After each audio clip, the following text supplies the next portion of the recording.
Hello everybody, welcome back to another review. I'm Solus Convoy, and this is my review of Newage Umibozu. His number code is H43V. He's a retool of Cyclonus, Newage Tur. Here he is, and here's a look at his box.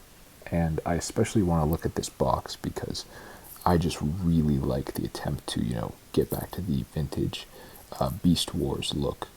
And it looks really nice. I think it works really well, and it has artwork on the top, and then promo shots on the side with that classic Beast Wars eye, Savage Roar. Looks great. I hope they do more Beast Wars homages and also use Savage Roar for the box as well to keep it consistent. Now, here's a look at Umibozu, and already you're asking off the bat, why would you turn Cyclonus into Depth Charge?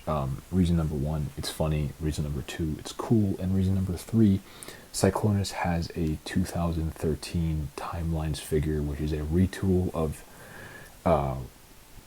Hunt for the Decepticons Terra Dive, which turns into a forward swept wing fighter. Cyclonus is a forward swept wing fighter jet. So I think that was the inspiration for this toy, and later, you can see in the alt mode that if you turn it around and bend the tail like you saw on the back of the box, it sort of resembles a manta ray. Kind of. I don't know, it's a funny and creative retool, and it homages a TFCC figure I always wanted as a kid, so I am more than okay with this. This is one of the first figures I got from NA after Toxitron, and it looks fantastic. The color scheme here is absolutely gorgeous.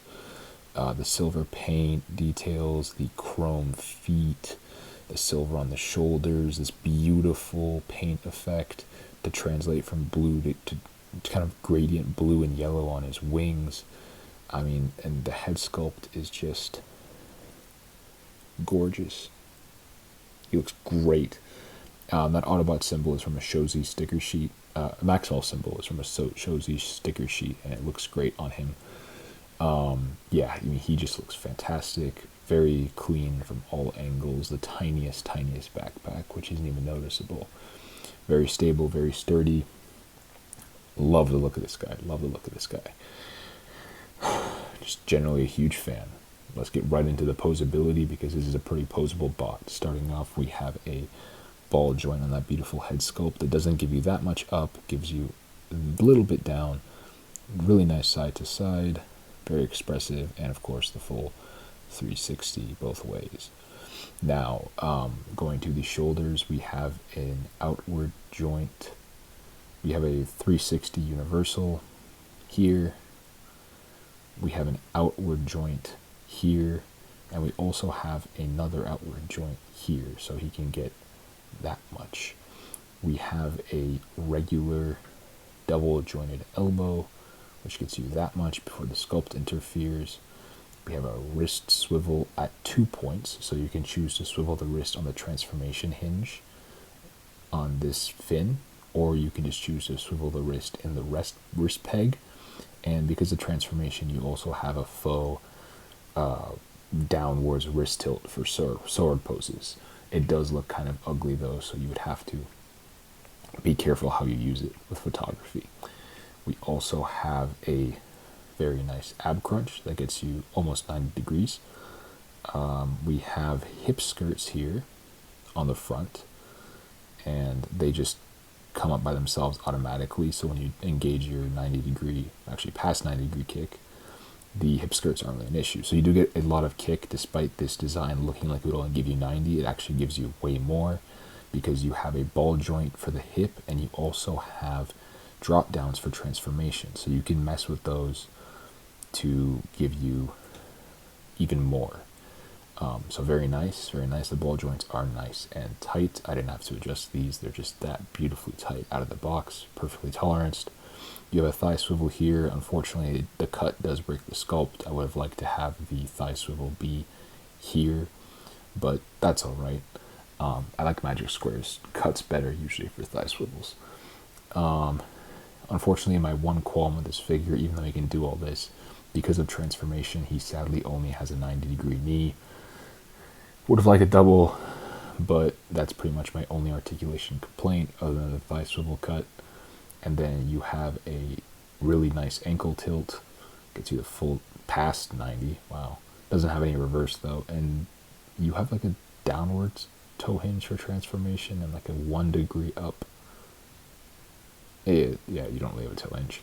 Anyways, so very posable, very expressive. I mean, he kind of just like radiates that energy. You know, he's just very like, very, very, very expressive figure. The sculpt is truly gorgeous. I really, really like how this looks aesthetically and how it feels dynamically in hand. It's definitely one of NA's best figures at conveying that look. My one qualm is I think this was before Newage started painting hands because they were worried about paint chipping on hand parts since they have to be switched too much. Now they paint their hands, I think, more consistently, but the unpainted hands are at a bit of a contrast with like the silver on the shins and the silver on the chest. These parts are also unpainted, which I think was a good choice for transformation since they're only visible from very certain angles. That's a good choice, I think. But yeah, I just thought I'd mention that for the sake of being completely transparent. But yeah, good from all angles. So in terms of accessories, he comes with 2 open hands, which I have deployed right now. He comes with 2 fists / weapon holding hands. And if you equip one of those, you can then equip his blaster, which is just a repaint of Tur's blaster. Now, there's one little goof with this blaster is that the sculpt of behind the handle clashes with the sculpt here. So if you do like the fins to the sides, you can't actually have him hold it like all the way plugged in. You'd have to do like a hold like this, or you'd have to just rotate the fin so you could push it farther down or use the hinge to your advantage. It's not really like a big issue, I guess. He just holds it up higher. I just thought it was weird, and I think it's an issue on Tur as well, so I was hoping they would have retooled that, but it's like, I don't really care because I don't really use the blaster. What I do use are his other 2 accessories, which are these stocks, but thanks to the community, I saw a post where they were being used in a robot mode, not to replace his hand as weapons, which is also something you can do, but as kind of like a melee weapon / bow, and I just think that looks awesome. Yeah, I really like how that looks. Let me see if I can try to do the stock hand. For some reason it's harder to plug them in from this side, and I don't really like how that looks, but you can do that. I mean, it's an option. He can transform with his fists on for sure. I don't know about the open hands, but if you want to do the Manta Ray mode, you are going to have to remove the fists for transformation, so just keep that in mind. And let me get you some size comparisons. So here he is standing tall, and here he is next to Newage's Artfire, my previous review. So a bit taller, but Artfire's kind of crouched, but you know, for the sake of that beautiful pose, whatever. Hasbro's G2 Legends Megatron, and finally, oops, he's over on the side, you can't see him right now, Velocitron Clampdown. So he's nearly deluxe sized. A good chunky size for a big boy like Cyclonus, who was always taller than Galvatron in the show, and a good size for someone like Depth Charge, who was definitely one of the taller Maximals before Primal just became super tall. Alright everybody, so here's a quick overview of Depth Charge as he scales with other releases, including my trademark G2 Legends Megatron, Depth Charge himself, my previous review Newage Behemoth, and a Legacy Velocitron Clampdown. So, this alternate mode is his main alternate mode in my opinion, since it's much more functional than the other mode, which I'm sure a lot of you have heard of. It's painted very well, the accents work very well here. I really like the chrome landing gear, and unfortunately, because of the new head sculpt, You can't rotate the head around like you could on Tear, so unfortunately he is stuck with visible head syndrome. Another good thing about this alternate mode is the landing gear features nubs right here, where you can place your finger to push it out instead of having to just pry it off the shin, which would possibly chip the paint. So in order to transform it into the manta ray mode, you just fold up all the landing gear. You take this piece, tilt it down, take this piece, tilt it up, and tilt the fin backwards, and you need to have the hands removed for manta gear mode, or for manta ray mode, but not for the general space cruiser mode. So you just insert the previously mentioned manta ray parts. They're pretty tight, so it's a nice secure fit. And once you're happy with that, you have your manta ray mode. No need for more size comparisons since he only just grows about this much in length. And yeah, I mean, it looks fine. I guess it's very creative, very ingenious reuse. I'm mostly here for the TFCC homage of having depth charge be a Cybertronian plane. So this is like an added bonus for me. I think it's cool though, and I think it's a creative reuse. So, final thoughts on Newage H43V Umibozu, their version of a Cybertronian-ish depth charge. I think he looks fantastic. They definitely nailed depth charge with that head sculpt, and the mold is a great choice. I mean, it just really looks great, you know, and he's so, like, just so natural to pose. I think he's just one of those figures where you can just, I was using these as daggers, but I'm going to go back to the bow orientation. He's one of those figures where you can just, like, bam, like, he just poses really well. It's a shame about no double jointed knees, because there are some poses I would have liked to try with those. But I mean, even with that, his lower body is like no slouch, right? Like the upper body has more joints per mass, but the lower body can get you some truly crazy stuff. And that's like an unassisted high kick. So, I mean, he goes very ham.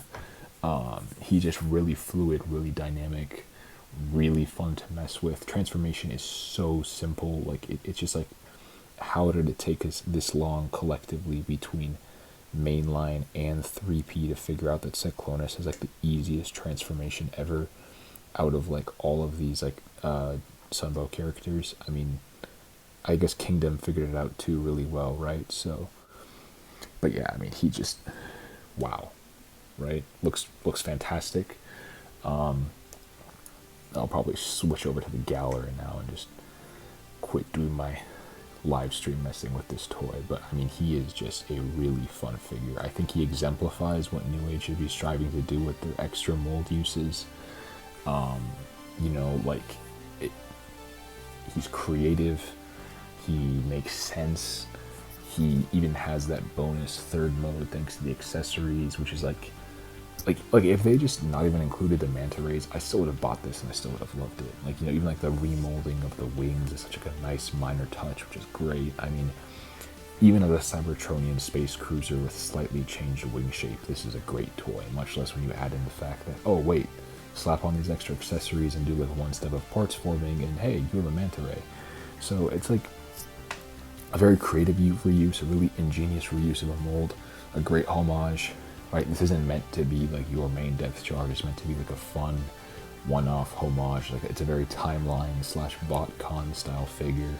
Very fun for what it is. Very posable, very high quality. The paintwork is just fantastic. The new head sculpt is fantastic. The stock pieces are honestly pretty good. I mean, he does a lot of stuff well. And I missed it during articulation breakdown, but he does have a waist swivel. I don't know how I forgot waist swivel. It's just like a universal joint that I think everybody has one. But yeah, I mean, he looks great. I highly recommend this if you're into Newage, if you've handled a turret mold, if you like depth charge, if you haven't bought a Legends figure, if you like Beast Wars. It's like a fun novelty to own, and you know, I don't know how expensive it is now. I don't think it's sold super fast because it's still kind of a hard concept to sell people on, like depth charge, but he's a Cyclonus repaint. But again, beautiful. I think the one thing that could have taken this release to the next level is if they included a trident, like the original TFCC figure had a trident, because the figure they based it on had a trident, and, you know, tridents and like water themed characters, I guess, like you know, Poseidon has a trident and all that. So I think that would be like a great, I think someone made an upgrade kit actually that gives him a trident, so that's not just even a unique want of mine. But yeah, I mean, looks great. I love the chrome. I like how the landing gear is also chrome for no reason. He's just so much fun to handle. He feels hefty. He feels nice in hand. Definitely one of Newage's best figures. I think if I could nominate like a Newage figure to like exemplify what they do well among third party, this exact repaint of this mold would be it. Because it's not just like a random repaint, it's such a creative choice, you know. It's better than a lot of their other random repaints, in my opinion. It's better than like Barricade Prowl or Inferno Bulkhead or whatever else they do, because those are like stuff that's like, yeah, I mean, I guess it works, but this like really nails it, you know. It really goes to the next level. It really elevates the concept based on what it does, and I think that's fantastic. Again, high recommend for me. You know, if you look at my previous review, Artfire, if you say choose between this, Artfire, and Sludge, I think maybe Behemoth still gets my #1 recommendation from Newage, for just because how good the mold is. But this definitely, I would take this over Artfire if you just asked me to choose, because this is just like such a one in a company type reuse, right? Out of all the random reuses, this is one of the best ones I've seen. It's the quintessential good repaint idea or retool idea. So again, thanks guys for stopping by. Ranted a bit too long, or you know, gushed a bit too long at the end there. Hope you guys enjoyed my goofy thoughts about this silly toy. Until next time, this is Solus Convoy signing off.